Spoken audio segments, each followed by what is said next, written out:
Oke, selamat pagi anak-anak. Pagi, Pak. Iya, masih sehat semua ini ya? Sehat. Ya, oke. Baik, untuk mengawali kegiatan hari ini, Pak minta bantuan kepada Kanaya aja ya, untuk Ya, Pak. memimpin temannya untuk berdoa. Silakan Kanaya, pimpin temannya untuk berdoa. Berdoa dimulai. Berdoa selesai.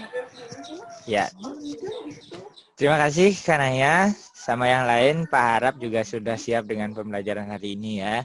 Jadi untuk pertemuan hari ini, kita melanjutkan materi suhu dan kalor.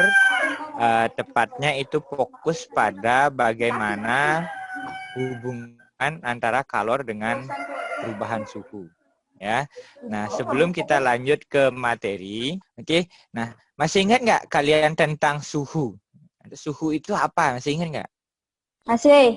Masih. Pak. Masih. Oke, siapa dulu coba Ya. yoga. Suhu dapat Yoga. diartikan sebagai Ya. satuan besaran yang menyatakan derajat panas atau dingin suatu benda. Iya, tepat sekali yoga ya. Pernah. Pernah. Jadi kalor itu adalah energi panas sebenarnya ya. Jadi itu. Jadi sebenarnya kalau dalam bahasa kita sehari-hari, kalor itu kita kenal dengan energi panas. Ini kegiatan apa ini yang Memanaskan diputus? air. Iya, memanaskan air. Kalau memanaskan air, biasanya kalian apakan airnya? Dipanaskan. Hah? Iya, Dipanaskan. dipanaskan. Nah, kalau di rumah kalian manasin air pakai apa aja biasanya? Kompor. Iya, kompor. Kalian biasanya dengan menyalakan api itu apa yang kalian lakukan sebenarnya? Ini adalah energi panas. Apa ya, Mita? Tapi adalah energi panas. Iya, jadi dengan api itu sebenarnya kalian adalah sedang memberikan energi panas ya kepada air itu. Nah, lalu pertanyaan Pak, misalkan Pak punya air satu ketel gitu ya, dibanding dengan air yang banyak misalkan satu panci, mana yang lebih cepat panas? Air yang sedikit kalian panaskan di atas kompor itu apa air yang banyak? Air yang sedikit. Air yang sedikit. Ya, air yang sedikit. Iya. Jadi menurut prediksi kalian air yang sedikit ya lebih cepat panas. Kenapa? Tahu nggak alasannya kenapa? Ya, ya nggak apa-apa. Memang itu mungkin belum kalian pelajari lebih detail ya. Kenapa sih kok air sedikit itu lebih cepat panas ketimbang banyak airnya ya? Padahal kan nyala apinya sama aja kan, kompornya dipakai sama gitu ya. Nah, tapi waktu pemanasannya beda. Alasannya kenapa?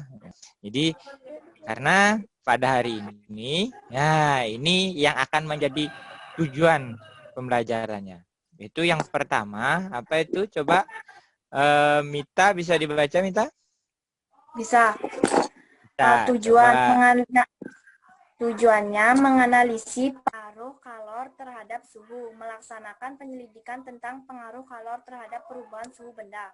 Oke, coba sekarang yang bantu Pak baca itu Yoga. Nah, Yoga bisa aktifkan audionya, Yoga. Ya, Pak. Nah, silakan Yoga itu Alat dan bahan. 1. Panci ukuran 2 buah. 2. Kompor gas 2.1 buah. 3. Air dingin. 4. Air hangat. 5. Alat ukur waktu 1 unit. 6. Alat tulis. 7. Timbangan. Dalam kurung jika tidak ada, cobalah untuk menimbang di warung. ya. Jadi pada bagian untuk alat dan bahannya dulu ya. Kita cermati ini. Dari alat dan bahan ini ada nggak yang kalian kurang pahami? Masukkan air dingin ke dalam panci. Panci A berisi 1 botol 600 ml. sama dengan 4 kg karena 1 liter air memiliki massa 1 kg dan panci B 2 botol 200 ml sama dengan 1,2 kg. Kemudian panaskan dengan kompor secara bersamaan dengan menyalakan api yang sama dan melalailah mengukur waktunya. Paham dulu sampai sana? Paham.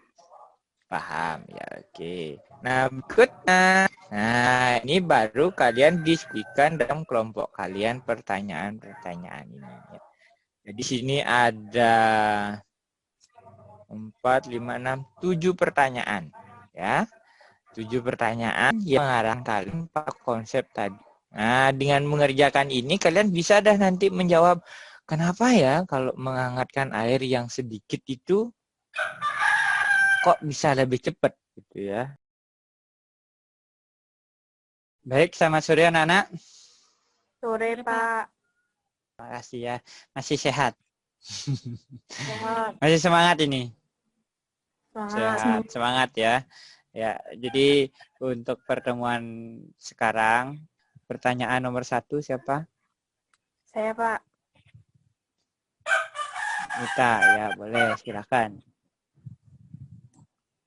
Pada percobaan pertama dan kedua, apakah terdapat perbedaan waktu untuk mendidihkan air di masing-masing panci? Ya, karena di setiap panci memiliki air yang berbeda-beda. Sudah, Pak.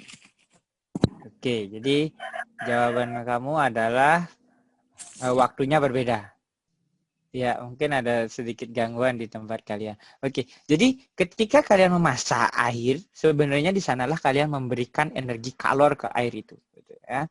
Jadi kalian menambahkan energi kalor ke air itu, sehingga suhu airnya itu meningkat, gitu ya. Gitu. Jadi kalau kalian berikan kalor kepada suatu zat, maka zat tersebut akan mengalami yang namanya kenaikan suhu. Tuh. Sampai di sana paham dulu? Paham. Iya, oke. Q sebanding dengan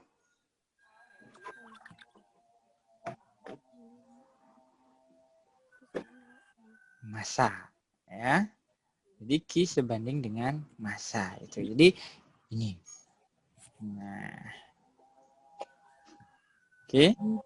Nah, ini kemudian tadi ada juga yang namanya kalor jenis, ya. Kalor jenis juga sudah dijelaskan. Itu adalah karakteristik seberapa besar energi kalor yang diperlukan oleh benda untuk menaikkan suhunya 1 satuan derajat gitu ya. Jadi biasanya 1 derajat Celcius, 1 derajat Kelvin gitu ya. Jadi itu sudah dijelaskan oleh Mita, sudah jelas apa yang disampaikan. Nah, berikutnya ada yang namanya perubahan suhu. Semakin besar. Iya, tepat sekali. Jadi di sini maka Q juga akan sebanding dengan delta T. Tuh, ya. Jadi dua hal ini. Nah, dan uniknya ada yang namanya kalori jenis. Nah, kalori jenis itu biasanya dilamakan dengan C. Ya, C kecil. Ya. Nah, C ini tergantung pada masing zat.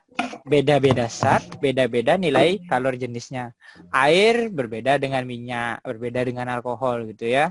Di bahan ajar sudah Pak berikan itu tabel kalor jenis zat, ya kan? Jadi air, alkohol, tembaga, kalor jenisnya berbeda-beda. Ya, kalau misalkan kalian tadi tidak fokus, bisa dilihat nanti kalor jenis dari masing-masing zat itu. Kali C kali delta T. Nah, inilah hubungan antara kalor, massa zat, ya, dan perubahan suhu zat. Nah, Pak tanya sekarang, massanya berapa? Massa 1 kilogram. Ya, Massa 1 massanya 1 kilogram. kilogram. Oke. Perubahan suhunya. Nah, sekarang di sini 75 Celcius dikurang 25 Celcius sama dengan 50 Celcius. M, D, delta T. Ini adalah persamaannya ya. Jadi Tidak. Enggak. Tidak. nggak ada ya. Oke, karena tidak ada ditanyakan ya, Pak akhiri untuk pertemuan hari ini. Nanti kita akan ada pertemuan selanjutnya